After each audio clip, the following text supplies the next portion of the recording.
வார்த்தையின் வல்லமை நிகழ்ச்சி மூலமாய் உங்களை சந்திப்பதிலே நான் மிக்க மகிழ்ச்சி அடைகிறேன்.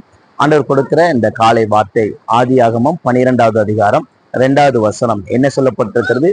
நான் உன்னை பெரிய ஜாதியாக்கி உன்னை ஆசீர்வதித்து உன் பெயரை பெருமைப்படுத்துவேன், நீ ஆசீர்வாதமாய் இருப்பாய்.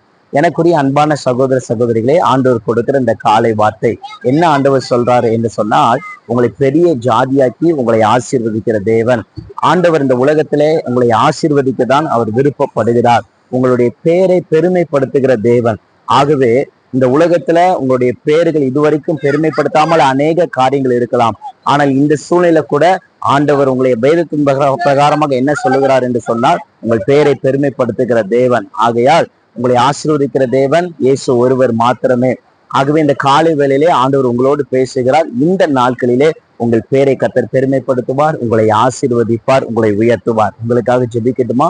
அன்பின் பரலோக பிதாவே, ஆசீர்வாதமான இந்த காலை வேளை கூட தகப்பனே, ஆண்டவரே உன்னை பேரை பெருமைப்படுத்துவேன் என்று சொன்ன தேவன், ஆசீர்வதிப்பேன் என்று சொன்ன தேவன், ஆண்டவரே இதை பார்க்கிற ஒவ்வொரு பிள்ளைகளுடைய வாழ்க்கையிலையும் ஆண்டவரே சோதரப்பா, நீ பேரை பெருமைப்படுத்தப்படுற கிருபைக்காக உண்மை சோதரிக்கிறோம். இந்த நாட்களிலே எந்த தீமைகளும் தீங்குகளும் பிள்ளைகளை மேற்கொள்ளாதபடிக்கு கர்த்தருடைய பாதுகாவல் அவர்களோடு கூட இருக்கட்டும் என்று நாங்கள் செபிக்கிறோம். கரத்துக்களை ஒப்புக் கொடுக்கிறோம், தாழ்த்துகிறோம். இயேசுவின் நாமத்தில் செபிக்கிறோம் எங்கள் ஜீவனுள்ள நல்ல பிதாவே. Amen, amen. Praise the Lord.